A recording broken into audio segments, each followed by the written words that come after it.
Assalamualaikum warahmatullahi wabarakatuh. Segala puji serta syukur bagi Allah Subhanahu wa taala, Tuhan semesta alam yang telah menciptakan kita manusia dengan sebaik-baiknya dan sempurnanya. Kemudian salawat serta salam semoga selalu tercurahkan kepada junjungan kita Nabi Muhammad SAW beserta keluarga, sahabat, dan seluruh pengikutnya hingga akhir zaman. Penonton yang dirahmati oleh Allah Subhanahu wa taala, sebelum memasuki materi pada kali ini, izinkan saya memperkenalkan diri saya terlebih dahulu. Perkenalkan, nama saya Bariski Imantara. Saya berasal dari Fakultas Ekonomi Bisnis, program studi S1 Akuntansi. Saya berasal dari kelas AK 4903 dengan NIM 1040225300027. Baiklah penonton yang dirahmati oleh Allah Subhanahu wa taala, langsung saja masuk kepada materi kita. Materi kita pada hari ini adalah manusia dalam perspektif Islam.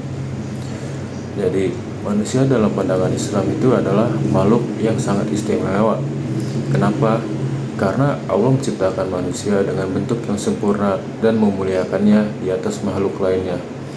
Kemudian dalam Quran surah At-Tin ayat 4, Allah berfirman yang berbunyi, laqad khalaqnal insana fi ahsani taqwim, yang artinya sesungguhnya kami telah menciptakan manusia dengan bentuk yang sebaik-baiknya.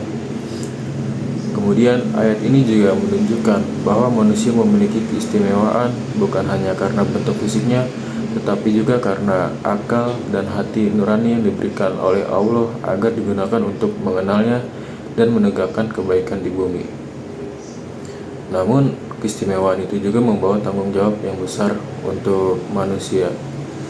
Salah satu tanggung jawabnya itu manusia diberi amanah untuk menjadi khalifah di muka bumi, sebagaimana firman Allah dalam Quran surah Al-Baqarah ayat 30 yang berbunyi, innai ja'ilun fi ardi khalifah, yang artinya sesungguhnya aku hendak menjadikan seorang khalifah di muka bumi.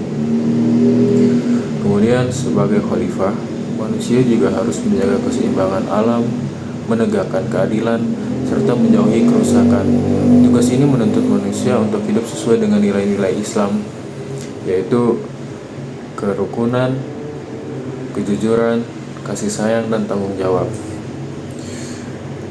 Lalu Rasulullah SAW juga menegaskan dalam sebuah hadis yang berbunyi, sesungguhnya Allah tidak melihat kepada rupa dan harta kalian, tetapi Allah melihat kepada hati dan amal yang telah kalian perbuat selama kalian hidup.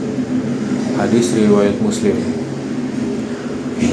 Hadis ini juga mengingatkan kita bahwa kemuliaan manusia itu di sisi Allah bukan karena kekayaan, keturunan, atau jabatan, melainkan karena ketakwaan seperti sholat, mengaji, dan amal soleh yang kita lakukan selama di muka bumi. Kemudian penonton sekalian, coba marilah kita renungkan, sudahkah kita menjalankan peran kita sebagai khalifah Allah dengan baik? Sudahkah kita menggunakan akal dan hati untuk menebarkan kebaikan? Penonton yang terhormat, manusia akan mencapai derajat tertinggi jika ia mampu menjaga hubungan baik dengan Allah dan sesama manusia. Maka mari kita tingkatkan iman, amal, serta akhlak agar menjadi manusia yang diridhoi oleh Allah Subhanahu wa taala. Baiklah penonton semua, tidak terasa sudah di akhir materi. Semoga kita semua termasuk dalam golongan manusia yang selalu berusaha memperbaiki diri, menjaga amanah, dan hidup dalam naungan rahmat Allah Subhanahu wa taala. Baiklah penonton, sekian yang dapat saya sampaikan. Terlebih terkurang saya minta maaf. Saya akhiri dengan wabillahi taufiq wal hidayah. Wassalamualaikum warahmatullahi wabarakatuh.